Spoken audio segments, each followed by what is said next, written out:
Salve, salve! Tudo jóia? Tudo tranquilo? Vamos continuar nossa revisão com os exercícios? Nós estamos, olha só, agora na aula de número 26, né? Perdão, aula 27. E com base nisso, nós estávamos no exercício de número 18. Lembra? Eu falei para você, olha, cuidado, porque esse tema vem caindo bastante e é um tema que possivelmente aparecerá na sua prova. Então vamos trabalhar aqui com a questão 18, visualizando e relembrando o poder discricionário, o ato discricionário. Vem comigo, ó.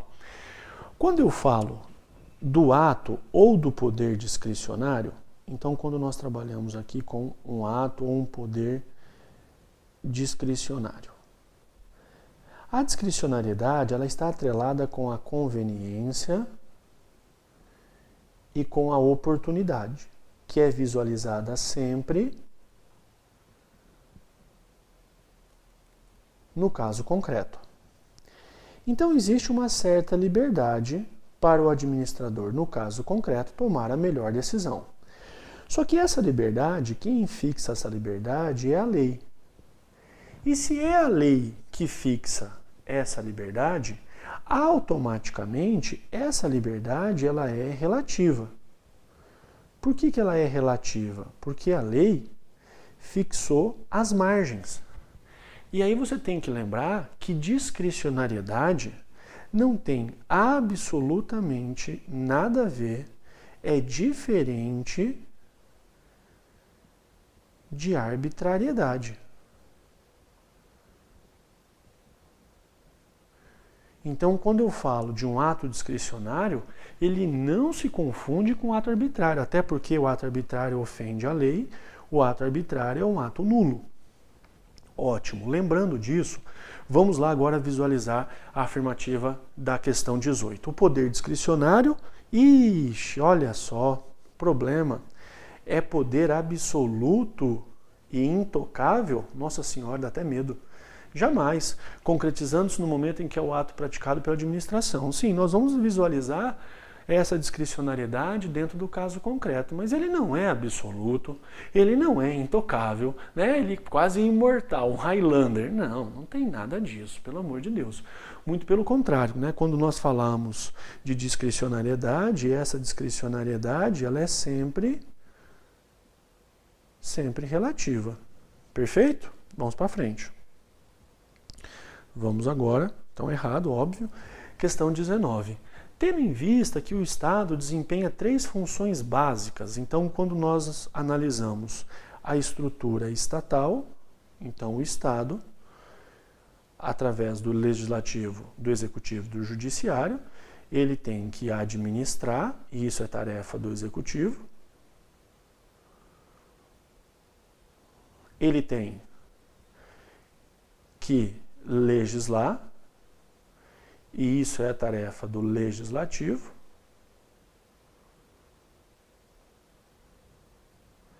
E ele tem que julgar, e isso é tarefa do Judiciário. Fácil. Vamos lá. Em razão do princípio da legalidade previsto em artigo do texto constitucional, apenas a lei é fonte do direito administrativo. E agora? Diz que apenas a lei é fonte do direito administrativo. E eu lhe pergunto, durante as nossas aulas, nós estudamos bastante sobre a lei? Estudamos. Nós estudamos bastante também sobre súmulas? Estudamos. Nós estudamos bastante também sobre súmulas vinculantes, súmula vinculante que combate o nepotismo, súmula vinculante que fala da proibição de recolher verbas, valores, dinheiro para recorrer administrativamente. Falamos. Sim, então cuidado. A lei é uma das fontes do direito administrativo, sem sombra de dúvidas, mas ela é a única fonte? A lei ela é o único embasamento do direito administrativo? O que não está na lei não existe para o direito administrativo? Claro que não. Então, muito cuidado, porque veja a questão. A lei é apenas a lei a fonte do direito administrativo? Não. Vamos colocar aqui, ó, súmulas súmulas vinculantes, princípios, até mesmo costumes, sempre a favor da lei, né? Então, cuidado com isso, porque é uma ideia absoluta. Depois, questão de número 20. Acerca dos princípios da administração pública e da investidura dos agentes públicos, julgue. Olha lá. Como é que nós visualizamos a investidura? Eu tenho o concurso público, tem, se Deus quiser e há de querer, a sua aprovação, a nomeação e a posse. Na posse acontece o quê? Acontece a investidura. É nesse momento que o indivíduo passa a ser considerado servidor público. E logo depois da posse, ele entra em exercício. Ótimo. Na 8.112, entre a nomeação e a posse, ele tem 30 dias, e entre a posse e o exercício, ele tem 15 dias. Foi nomeado e não toma posse, nomeação fica sem efeito, chama o próximo. Tomou posse, tem investidura, é servidor, não entrou em exercício, é exonerado. Pronto, já recapitulamos, aí vamos para frente. Segundo o princípio da legalidade, a administração pública vincula-se em toda a sua atividade aos mandamentos da lei, tanto em relação aos atos e às funções de natureza administrativa, quanto em relação às funções legislativa e também jurisdicional. Em outras palavras, a questão está dizendo o seguinte para você. A administração pública, o Estado, ele está amparado, ele tem que respeitar. E um dos pilares é a legalidade. Legalidade pública, que é uma legalidade restritiva, que o Estado, o homem público, o agente, só pode atuar nos termos da lei. E, se a lei nada disser, ele não atua. É uma legalidade restritiva, estritamente nos termos da lei. Perfeito, corretíssimo. Então, correto, né? Facinho. Veja aqui, que a questão é bem clara ao afirmar o seguinte, que tanto em relação aos atos e às funções de natureza administrativa, quanto em relação ao legislativo e jurisdicional, deve sempre seguir a lei. Sim, o magistrado tem que respeitar a lei, os parlamentares, os congressistas, por mais que eles acreditem que eles estão imunes à lei, né, tem que respeitar também. Então, questão correta. Vamos para a próxima. No que diz respeito à administração pública, julgue os itens seguintes. Em consequência do princípio da legalidade, pode-se concluir que, havendo discordância entre determinada conduta e a lei, deverá a conduta ser corrigida para eliminar-se a ilicitude. Então, nós estamos aqui diante de um caso concreto X, um caso qualquer. E daí, o que aconteceu? Havendo discordância entre a conduta, nesse caso concreto X, e a legalidade, o que nós devemos fazer? Deverá a conduta, então a conduta deve ser o quê? Corrigida. A conduta deve ser corrigida, e uma vez que ela é corrigida, para que ela respeite, então esteja aqui em respeito à legalidade. É essa a ideia, ou seja, quando eu estou diante de uma conduta ilícita, seja qual for o grau da ilicitude, eu tenho que corrigir a ilicitude para daí se amoldar, se encaixar na legalidade, e não o inverso. Fácil? Perfeito? Perfeito. Isso mesmo. Lindo, né? Viu que beleza? Então, questão correta. Veja que deverá, né? A questão aqui é muito clara, diz, deverá a conduta ser corrigida para eliminar-se a ilicitude. Isso mesmo, isso mesmo. Ótimo. Vamos para frente. Depois disso, o que nós temos? Em relação ao direito administrativo, julgue o item subsequente. A vedação da prática do nepotismo, falou de nepotismo, nós já vamos de cara lembrar da súmula vinculante 13 do STF. Essa é a súmula vinculante 13. E quando eu falo da súmula vinculante 13, você marca aqui, ó, terceiro grau. Marca o terceiro grau. Ótimo. No âmbito da administração direta e indireta de qualquer dos poderes da União, dos estados, do DF e dos municípios, está relacionado aos princípios da moralidade e a impessoalidade administrativa. Em outras palavras, a proibição do nepotismo é para que a gente tire da administração os amigos do rei.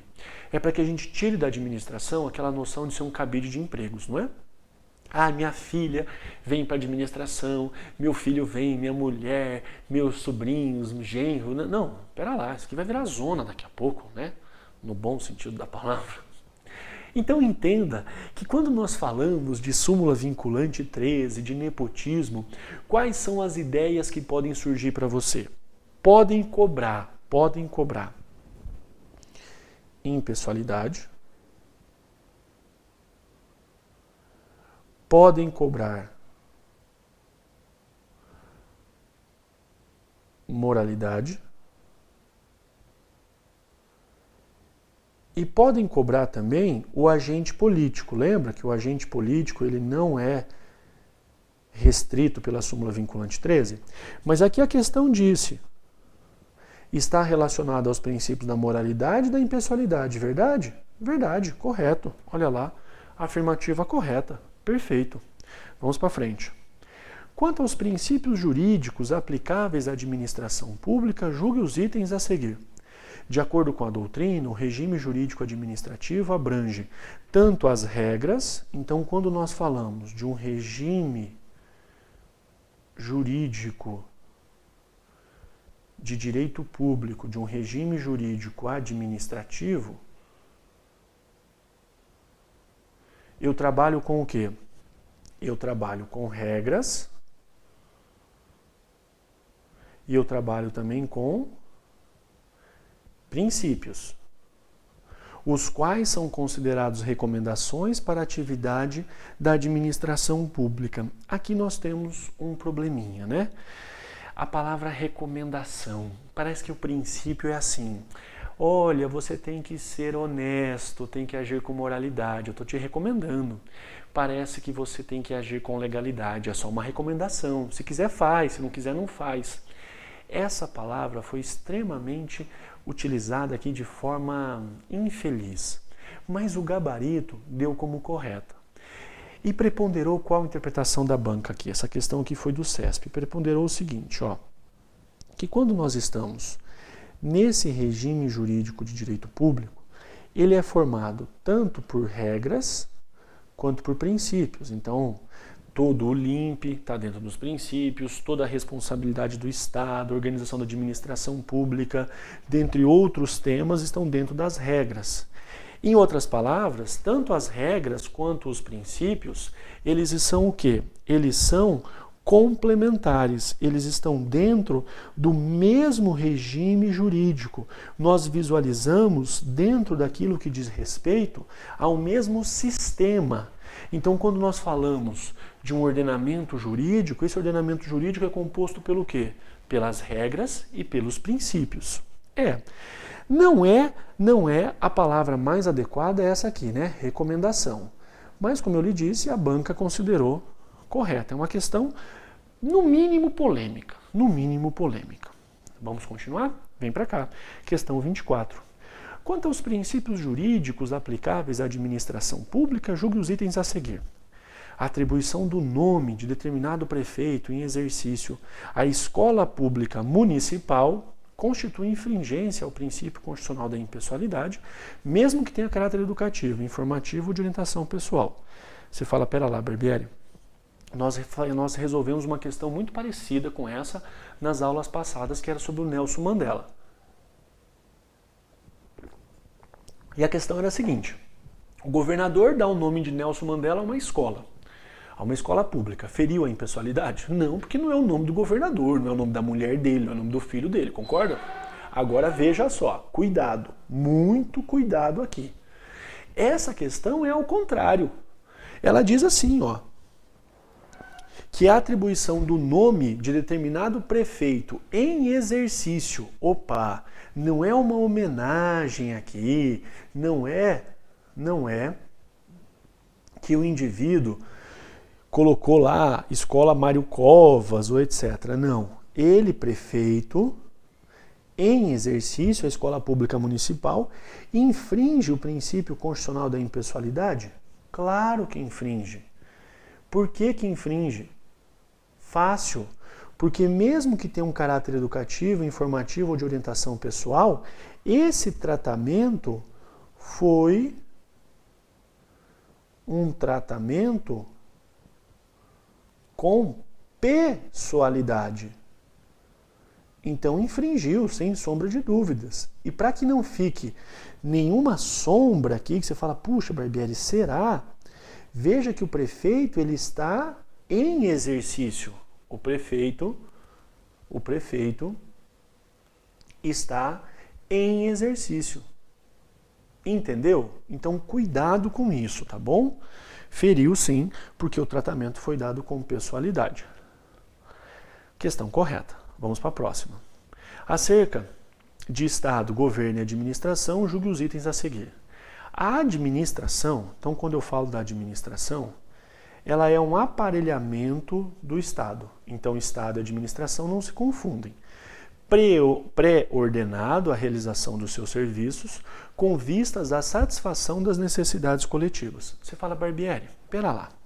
Quando eu me relaciono ao Estado, um Estado bem aparelhado, um Estado forte, um Estado que tem a prestação de serviço de forma adequada, quer dizer que tem uma administração bem encaixada, uma administração em que não existe, por exemplo, déficit de servidores, uma administração em que os servidores são eficientes. Concorda?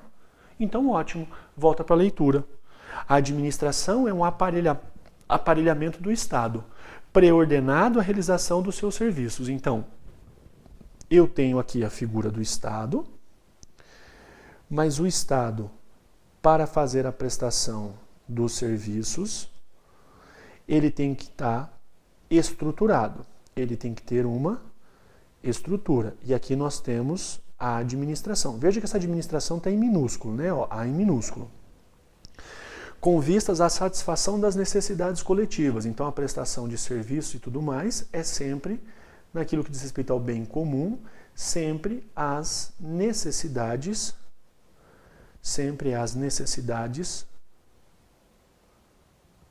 coletivas. Ótimo, perfeito. Está correto, é isso mesmo. Então uma administração em minúsculo, né, é aparelhamento do Estado. Fácil, ótimo, vamos para frente. Com relação a Estado, governo e administração pública, julgue os itens. Olha só uma questão bem próxima. Os conceitos de governo, então quando eu tenho governo e administração, não se equiparam. Veja que aqui eu estou falando da administração pública com A minúsculo, igual à questão passada, lembra? O primeiro, então, o governo refere-se a uma atividade essencialmente política. Ao passo que o segundo é uma atividade eminentemente técnica. Olha que interessante. No governo do Fernando Henrique Cardoso, a administração pública era de uma forma. No governo do então presidente Lula, a administração pública em relação à promoção de agentes públicos, ao maior número de concursos públicos e etc., modificou. No governo da Dilma, então veja, dá para diferenciar governo de administração? Claro que dá, sem sombra de dúvidas. Então, de fato, é verdadeiro que governo e administração não se equiparam? Verdadeiríssimo, correto. Governo está de fato relacionado a uma atividade política, enquanto que a administração, e aqui veja, né, administração em minúsculo, está relacionado ao aspecto técnico, é isso mesmo. Correto, vamos para frente. A respeito do direito administrativo e da administração pública, julgue os itens a seguir. O regime jurídico administrativo, então, quando eu falo de um regime jurídico administrativo, um regime jurídico de direito público, pauta-se sobre princípios da supremacia do interesse público sobre o particular e o da indisponibilidade do interesse público. São os dois grandes princípios. Lindo! Ou seja, ele se constrói sobre o binômio, olha lá, supremacia das prerrogativas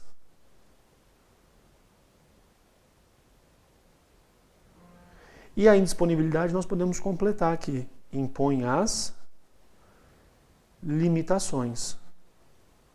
Aí diz, ou seja, erige sobre o binômio prerrogativa da administração, direitos do administrado. Em outras palavras, a supremacia do interesse público sobre o particular dá ao Estado poder, dá ao Estado prerrogativas, poderes próprios, específicos. Ok.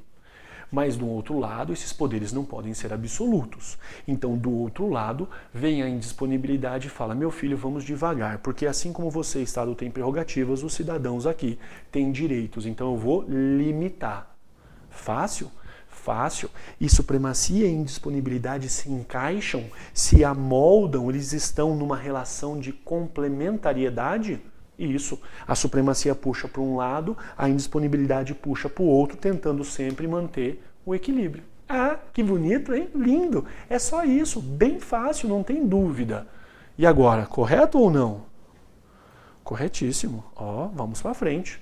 No que se refere ao conceito de administração pública e a classificação dos órgãos públicos, julgue os itens seguintes.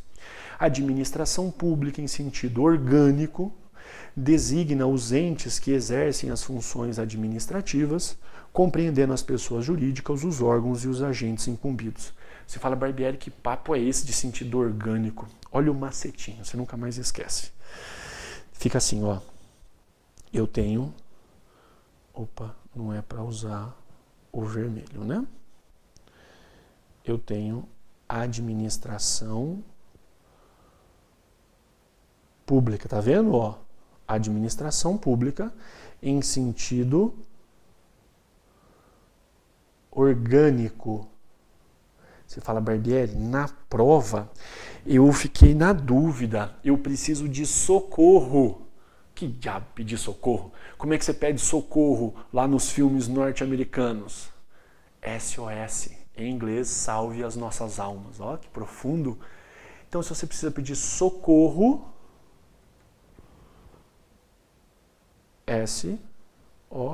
SOS, sentido orgânico, não é?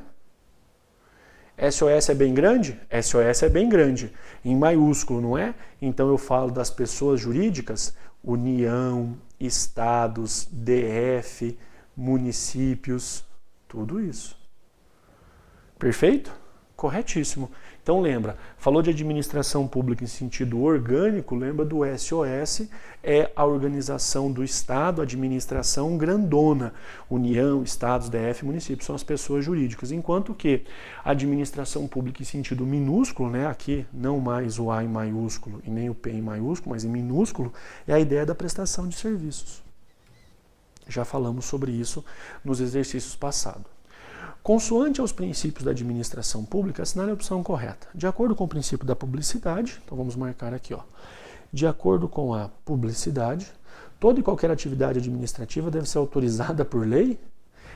Só com assim, é a publicidade que fala isso ou é a legalidade? É a legalidade. Errou. Próximo. Dado o princípio da legalidade, deve o administrador público pautar sua conduta por preceitos éticos. A legalidade fala de preceitos éticos ou é a moralidade? É a moralidade. A obrigação de administração pública ser impessoal decorre da moralidade? Não. A obrigação da administração pública ser impessoal decorre da própria impessoalidade. Ah, beleza. E depois, a eficiência constitui princípio administrativo previsto na Constituição? A eficiência está lá? Tá. Então nós temos o LIMP. Lembrando que a eficiência ela é fruto da emenda constitucional 19 de 98. Corretíssimo. Letra D. E agora a questão de número 30. Caso se verifique, durante a realização de um concurso público, a utilização por candidatos de métodos fraudulentos para obtenção das respostas corretas das provas, a administração pública poderá anular o concurso embasado diretamente no princípio da. Então nós temos aqui um concurso público em que houve uma fraude. Se houve uma fraude, existe uma ilicitude. Se existe uma ilicitude, deve ser anulado. A administração precisa da atuação do Poder Judiciário? Não, ela pode anular por si só, concorda? Então vem para cá. Segurança jurídica. Está falando de alguma coisa com efeitos ex nunc? Está falando de mudança de interpretação? Não. Então segurança jurídica está fora. Transparência. Está falando de ato secreto, por exemplo? Não, está falando de ilicitude. Então transparência está fora. Eficiência, está falando de máximo de resultado com o menor custo possível? Não, eficiência está fora. Supremacia do interesse público sobre o particular, está falando de administração pública versus o particular? Não, está falando de licitude em concurso público. Então sobrou o quê? Sobrou a autotutela. Sobrou a autotutela. Caso se verifique durante a realização de um concurso público a utilização por candidatos de métodos fraudulentos para a obtenção das respostas corretas das provas, a administração pública poderá anular o concurso? Poderá é o cacete, deverá, né? Embasada diretamente no princípio da autotutela. Súmula 473 do STF. Artigo 53, da 9784 de 99, letra B. Perfeito, autotutela. Julgue os itens a seguir acerca dos princípios e das fontes do direito administrativo. O princípio da supremacia do interesse público é ao mesmo tempo base e objetivo maior do direito administrativo, não comportando por isso limites ou relativizações. Em outras palavras, está dizendo que a supremacia do interesse público não comporta limite, não comporta relativização, é ela que manda, ela faz o que ela bem entende, todos os poderes, todas as prerrogativas são do Estado, dane-se a sociedade, dane-se o cidadão, ninguém mais tem direito a nada. Ah, pelo amor de Deus, né? Nós já sabemos, e veja como isso está caindo desde o ano passado. Todas essas questões que são 2013, 2014. Qual que é a ideia? A ideia é sempre essa, né? A supremacia do interesse público das prerrogativas. E ela vai interagir com a indisponibilidade do interesse público que impõe as limitações. Então esse papo que é absoluta, é toda poderosa, mentira. Questão errada. Sem sombra de dúvidas, né? Questão errada naquilo que nós já falamos.